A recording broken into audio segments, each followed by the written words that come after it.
I hear you, apple pie out there. That is some prized stuff. I want to thank you all for coming, first of all.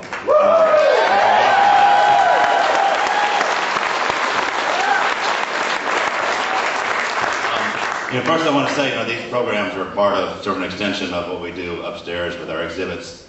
So we've been doing an ongoing series of programs with the Family Tradition exhibit. And from the start, I wanted to make sure we had Hank 3 in here. Yeah!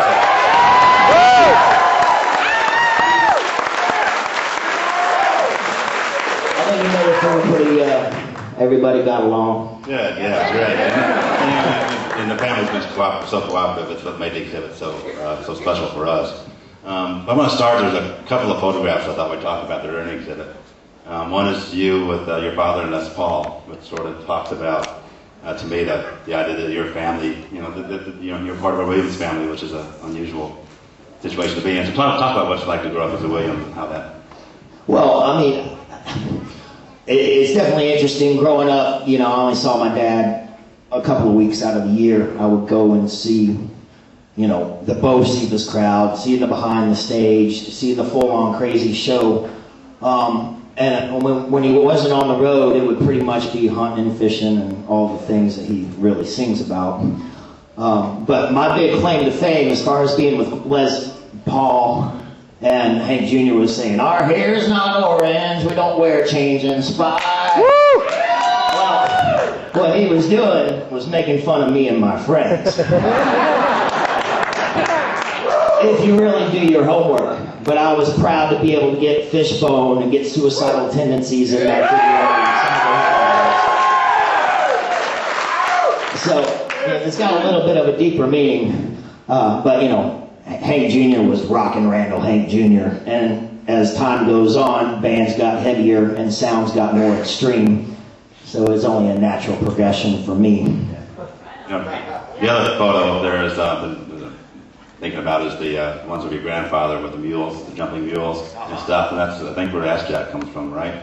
Well, yeah, I was raised around jumping mules, and my family in Jane, Missouri was coon hunters and mule jumpers, but there's a Hank Williams song where Hank Sr. talks about an Ass Jack. So it came from both my mama's side of the family and my father's side of the family, and having dyslexia and ADD, it just kind of fit.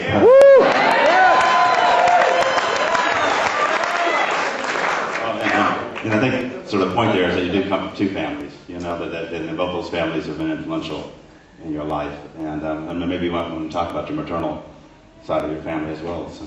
Well, I mean, they're just good old farm people. My granddad never has smoked or drank or cussed in his whole life. My grandmother was the same way. Now, for his kids, things got a little different out there, but they're just good, hard-working American people, and the farm has been in the family for many generations, and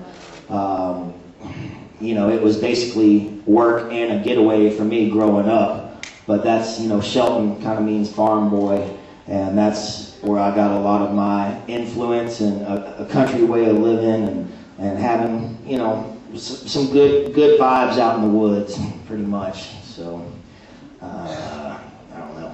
Shelton itself comes from Audrey's family, right? Is that the Shepherds? Yeah, definitely.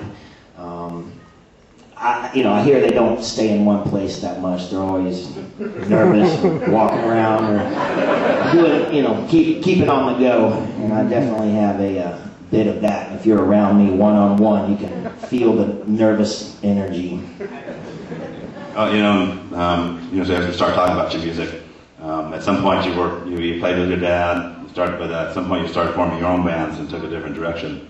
You want to talk about the early bands that you were in? Well, my first instrument was drums. The very first time I was on stage, I was playing Family Tradition when I was like 8 years old at the Fox Theater in Atlanta.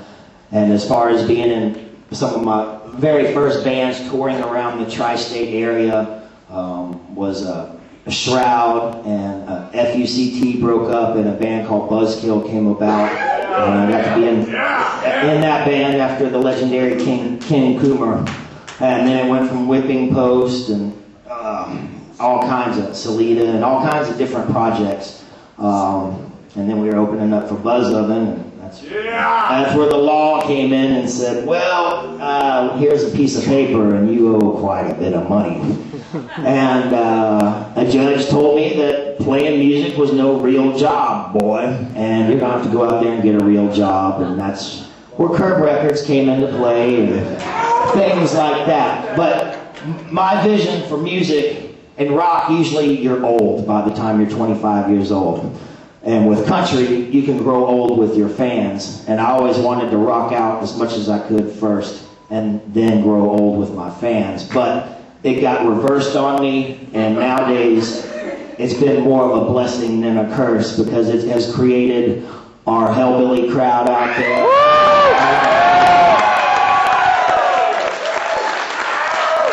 And now finally me and my boy are able to hang out and get along, and it all worked out for a good thing. So, playing music is a real job. Yes, it is. Yeah.